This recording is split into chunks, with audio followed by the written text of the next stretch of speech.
We're joined by Valérie Drezet-Humez, who's head of the European Commission's representation here in France. Over here, Valérie, great to see you.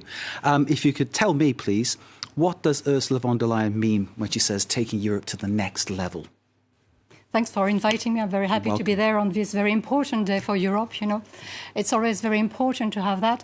I think what has been clear in the pandemic, we've all gone through with great difficulty. We all remember the difficulty at the beginning. And what she was really here to say is that we made it. It was difficult. We made it. We ended up with the situation we have. So we have demonstrated to ourselves that we can do it. And I think this confidence to all the difficulties that are still on the table is something that is very important, and she wants all Europeans to bring with them. It's fantastic, this figure of, I think it's 70% success rate in vaccination in Europe, which is a great statistic. But behind that statistic, there are countries that haven't had such a good uptake in vaccination. I'm thinking of certain countries in the east of Europe. Isn't that where now the next level of that challenge lays, to get those countries to really start getting more people to take the vaccine? Indeed, we are monitoring the situation. You know, all our work was really to ensure that Europeans could have access to the vaccination. Now, after that, of course, the member states have to relay the vaccination campaign. It doesn't mean that we're just looking at from distance. We're really trying to convince them how it is important with campaigns, with scientific advice. And I think that's indeed the next step forward, because we will all be protected when everybody is vaccinated. That's for sure. Indeed. So that's the COVID aspect, the pandemic, which of course is still ongoing, and we realise that is still a battle that we're all fighting together. Can I sort of talk about, say, more of a business-angled issue, and perhaps the struggle between the EU and China, which is obviously the growing power, the growing strong economic power within the world, and obviously a power that has a certain grip on certain aspects of the economy which Europe might struggle to contend with. How is that relationship going to change, you think? What does Europe have in mind? What are the thinkers in Europe? What do they have in their heads about this challenge? Well, I think it's not so new now. You have seen the last years the evolution of the speech with China. We've made it clear that it's a partner, but it's also a competitor. So we have made that clear, and we have said many times that we have no naivety about that, but we want also to discuss with them, to make plans. The President this morning was also relaying the commitment of China vis-à-vis climate change, and we need to discuss with his partners to embark them on the way to climate neutrality, as we have done. They have made this commitment for 2060. It's our gains between our industry to make that, but as we said, it's not to be naive. You know that we have also some mechanism to control foreign investment. So we have, I think, taken the lessons of some stories we all know in some countries, and now we're moving forward with this luggage, if I may say so, with eyes open, but still able to discuss and make partnerships. I was kind of planning to ask you about production of microchips within Europe on the back of that, but you've brought up climate, which is, I think, indicative about how all these dossiers, these various challenges kind of overlap in many ways, because in talking to China about something, say, microchips or rare earth elements, or getting into electronic products, those kind of things, and the kind of technology exchange. There's also the issue of climate, which needs to be discussed as well. Security is another big issue too, a security summit planned for France next year. Yeah. Can you give us some kind of insight into what the European thinking is on that? Well, I think you know, especially in France, that the story of Europe of defense is quite a long story. So we have seen different step forwards being taken. We've seen the Defence Fund, for instance, which was already a very big step forward.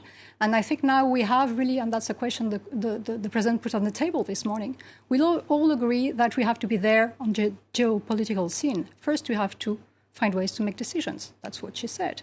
Then we have to find a way of what we are ready to do. Battle groups are not, you know, that the debate are very big on that. So we have really to make up our mind. And also what was very important is to make it not exclusive. And she was very clear as far as NATO is concerned. We're going to have common work with NATO, but we also want to show that Europe is taking its own part of its own defense. We've made the steps, we have that to build on, and also we have really to get together to be sure what we want to do at 27. And obviously France, I imagine, will be playing a very major role in that defence project.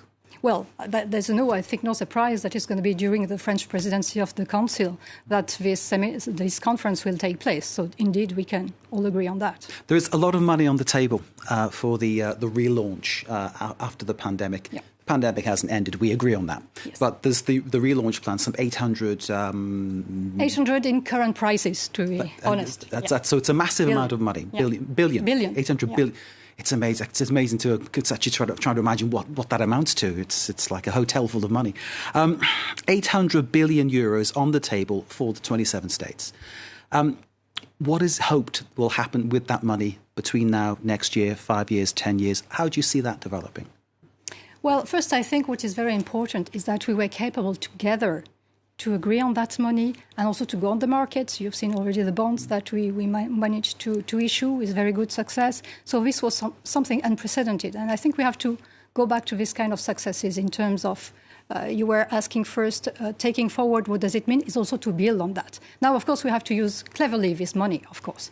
The green transition, the digital transition are obviously fields where the money should take us to really take this leapfrog, that to go beyond the pandemic and to go to the next type of society we want to have. So, for instance, will that money be used to create jobs in France, for instance, to reduce the level of unemployment? Yes, indeed. I would say in the next 3 years, 200,000 jobs will be created in France. Let me just say that again. Yes. 200,000 new jobs? In France until 2024. And do you see that being repeated across Europe? Well, yes, of course, across many member states. And what is also interesting to remember, because it's a common market, is that the jobs created in other member states helps companies also in France. Which is obviously, to sell products. Which obviously sounds like a win-win situation. Exactly. Okay, so that's obviously good news coming out of this speech today. Definitely. Can I close by asking another question regarding COVID? Because clearly the pandemic has been present in every answer and every question that we've exchanged here. Going forward, how important is it? Because obviously, President Macron put down lots of money gave lots of money to Sanofi to develop a kind of vaccine hub here in France. How important is it in terms of the European thinking right now to get full vaccine production here within the 27 states in order to provide what is needed to encourage those who haven't taken up the vaccine to do so? Well, yeah, I think the President was very clear this morning to say that she spoke about sovereignty also in economic and in production. And so currently there are industries in Europe and in France making the vaccine. So we want to ensure we have that and we have all the products we need to ensure that we can protect people for next pandemic. If ever, unfortunately, I would not bet on that, but you've seen also that in terms of preparedness, we have also made the proposal we announced last year with the authority on preparedness. So definitely ensuring that we have the products and the facilities in Europe to do that, it's part of the plan. WHO, World Health Organization, predicting something like the figure they came up with is 236,000 extra deaths between now and December if vaccination isn't accelerated. In France today, now health workers are obliged. It's made difficult for them not to be vaccinated. Do you envisage Europe making some kind of a similar demand on people to go and get vaccinated, or is that something that is still going to be left towards people's own personal viewpoint? Well, Europe has been from the beginning trying to convince people with the facts, with the European Medical Agency and the CDC, really to be sure that they have the right information. Because one thing we have all seen is the amount of disinformation. And people could make up their mind on this basis, of course. So we will continue to do that. And also what is important to remember is that it's not only for Europe, but we have been giving 250 million doses, and the President announced 200 more for next year, also for the rest of the world. So Europe has been protecting itself, but has been also sharing with the world. And I think that's very important to remember. Indeed, and that's really going along with what the WHO was saying about exactly. the rich countries giving or donating these vaccines to those countries who haven't yet managed to get their people one dose of the vaccine. Yeah. Valérie Drezet-Humez, thank you very much indeed for joining us, head of the European Commission's representation here in France. Thank you for answering my questions. Thank you for you. They were varied, but you gave honest answers and you really explained to us what the thinking that's coming from Brussels and Strasbourg after that speech by Ursula von der Leyen earlier. Thank you very much indeed for being with us. Thank you. Bye.